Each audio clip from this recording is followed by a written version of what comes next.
भ्रष्टाचार के खिलाफ असम सरकार सख्त है। असम को भ्रष्टाचार से मुक्त कराने के लिए सरकार युद्ध स्तर पर काम कर रही है। भ्रष्टाचारियों के खिलाफ लगातार कार्रवाई हो रही है, चाहे असम लोक सेवा आयोग में कैश फॉर जॉब मामला हो या फिर अन्य नियुक्तियों में भ्रष्टाचार। सरकार सभी के खिलाफ सख्ती से कार्रवाई कर रही है।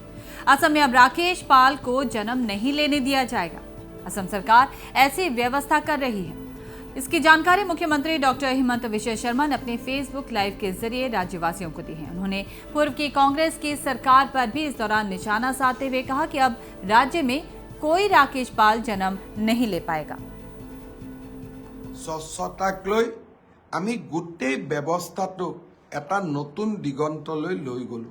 মই ভাবো ইয়াৰ পিছত অসমে আৰু কেতিয়াও নিযুক্তিৰ স্বচ্ছতাক লৈ খেলা কৰিব নোৱাৰিব।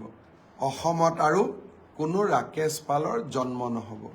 কংগ্ৰেছৰ সেই অন্ধকাৰৰ দিনবিলাকৰ পৰিৱৰ্তে অসমৰ যুৱক যুৱতীসকলৰ মনত আৰু অসমৰ যুৱক যুৱতীসকলৰ বুকুত আমি যি আশাৰ বন্তি জ্বলাইছিলোঁ সি যেন কোনো দিনে নুমাই নাযায়, তাৰ বাবে নতুন নতুনকৈ স্বচ্ছতাৰ নতুন নতুন মাইলৰ খুঁটাবোৰ আমি স্পৰ্শ কৰিবলৈ চেষ্টা কৰিছোঁ।